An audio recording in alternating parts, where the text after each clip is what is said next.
ক্ষুধার জ্বালায় এতটা ক্ষুধা লাগতো, ডাস্টবিনের খাবার কুড়িয়ে খেয়েছি। সবাই শুধু আমার হাসি মুখের ভিডিও দেখেন, এই হাসি মুখের আড়ালে কতটা দুঃখ, কতটা কষ্ট লুকিয়ে আছে সেটা আপনারা জানেন না। আজকে আপনাদের মাঝে আমার কিছু কষ্টের কথা শেয়ার করব। কিছু কিছু বোনদের, কিছু কিছু মেয়েদের উদ্দেশ্যে এই কথাগুলি বলছি। কষ্ট কাকে বলে, দারিদ্রতা কাকে বলে, অভাব কাকে বলে, আমার মতো কষ্ট এই পৃথিবীতে মনে হয় কেউ করেনি। তারপরেও স্বামীর হাত ছাড়িনি। মাসে একদিন ভাত জুটেনি, তারপরও যখন ভাত জুটতো তরকারি জুটতো না, মরিচ ভর্তা করে খেতাম, হেলেঞ্চা শাক কুড়িয়ে কুড়িয়ে খেতাম। তারপরও স্বামীর হাত ছাড়িনি। স্বামী একটা কাপড় কিনে দিতে পারেনি। পুরানের কাপড়ের দোকানে গিয়ে 40 টাকা দিয়ে একটা 3 পিস কিনে পরেছি, 30 টাকা দিয়ে একটা কাপড় কিনে পরেছি, তারপরও স্বামীর হাত ছাড়িনি। একটু পানি খাবো, একটা গ্লাস আমার ছিল না, 2 টাকার গ্লাস কিনে পানি খেয়েছি, তারপরও স্বামীর হাত ছাড়িনি। এত কষ্ট করার পর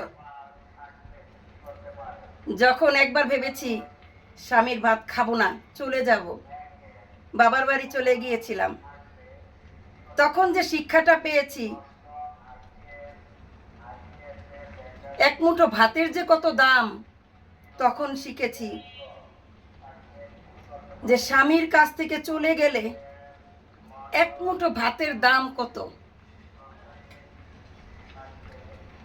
সেই অভিজ্ঞতা থেকে আমি আজকে বলতেছি। যখন ভাত খেতে বসতাম বাপের ঘরে, একবারের বেশি 2 বার ভাত নিলে বলে এত ভাত খাও কেন, আসছে লক্ষ্মীর দানা গিলতে আসছে। বোনের বাড়ি গিয়েছি, বোন বলে সব মরা আইসা আমার বাড়িতে মরে।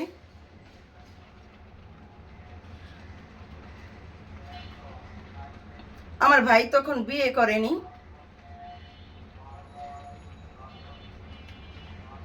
ভাই কখনো এটা বলেনি, কিন্তু জীবনে একটা কথা বলেছিল। আমার বাবা যখন একটা কাপড় কিনতো, আমার বাবা ছোটবেলা থেকে 2টা কাপড় কিনতো, আমরা 2 বোন পরতাম, তারপরে আমার মা পরতো, মানে বাতের মার যে দেয় কাপড়ের মধ্যে মার ছুটিয়ে দিলে আমার মা পরতো, মার দেওয়া কাপড় আমার মা পরতো না। আমার ভাই বলে আমার বিয়ের পরে আমার বাবা আমার মার জন্য একটা কাপড় আনছে, আমার ভাই আমাকে সেই কাপড়টা পরতে দেয়নি। মানে আমার শখ ছিল, নতুন কাপড় দেখলে আমি খুব পরতে চাইতাম। আমার ভাই বলে না, তুই এই কাপড় পরতে পারবি না, পরিনি।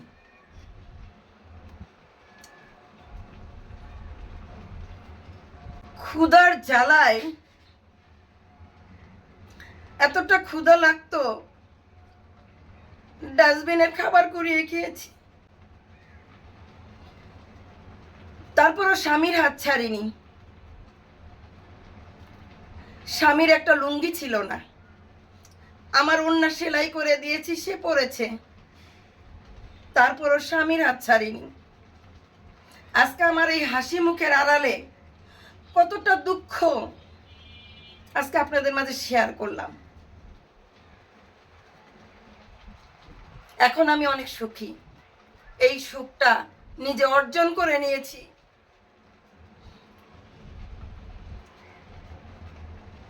কিছু কিছু মেয়েরা একটু অভাব দেখলে, কষ্ট দেখলে স্বামীর হাত ছেড়ে চলে যাও বাপের বাড়িতে। বাবা মা কতদিন বেঁচে থাকবে, তারপর কোথায় যাবে? তাই স্বামী নামের বটগাছটা, এটাকে ছেড়ো না। স্বামী নামের বটগাছ থাকলে তোমার মাথার উপর আর কিছু না পারুক ছায়া দিতে পারবে, সেটা কেউ দিতে পারবে না।